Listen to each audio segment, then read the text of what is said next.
గ్రామీణ ప్రాంతాలకి ఏదైతే పంచాయతీలు విలీన పంచాయతీలకి పంపేదాన్ని నిర్ణయం తీసుకోవడం జరిగింది. దాంట్లో భాగంగా మరి కార్మికులందరూ కూడా అక్కడికి వెళ్ళాలని చెప్పి మరి ఆర్డర్ వేయడం అయింది.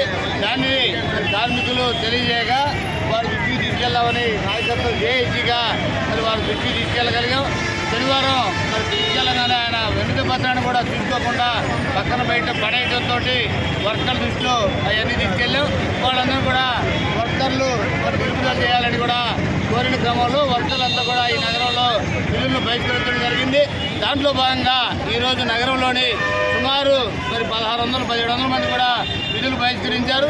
కమిషనర్ గారు తీసుకున్న నిర్ణయాన్ని వెంటనే నిలుపుదల చేయాలని మరి జేఏసీగా కోరుతా ఉన్నాం. నిలుపుదల చేయని పక్షంలో ఈ ఆందోళనని కొనసాగిస్తామని దాంట్లో భాగంగా ఏదైతే కమిషనర్ గారు వారు ఇచ్చిన మొదట్లోనే చెప్పారు, ఆదివారం పూర్తి సెలవు అడిగాం. ఆదివారం సెలవుని మరి దాన్ని 2 భాగాలుగా చేసి గురువారం కొంతమందికి, ఆదివారం కొంతమంది కూడా ఇస్తామని చెప్పారు. దాన్ని మర్చిపోయారు.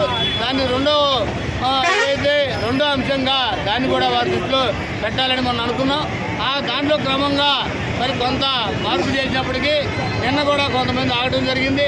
ఆ దృష్టితోటి ఆగిన వాళ్ళందరూ కూడా పనులు తీసేస్తామని, కొత్త వర్కర్లు పెట్టుకుంటామని మరి చెప్పి కార్మికుల్ని ఏదైతే మరి పనిచేసి నిన్న ఆగారో వాళ్ళందరినీ భయభ్రాంతులు చేస్తూ ఉన్నారు. ఇది సరైనది కాదు. వాళ్ళ వర్కర్లందరూ కూడా విధుల్లోకి తీసుకోవాలి.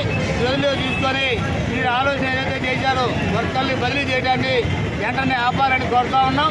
అట్లాగే ట్రాక్టర్కి ఇప్పటికే పని ఎక్కువైపోయింది. ట్రాక్టర్ వర్కర్లు 5 నుంచి 4 తీసుకొచ్చారు. 4 పోయి ఇప్పుడు 2 అంటా ఉన్నారు. ఇవన్నీ కూడా మరి సరైనది కాదు.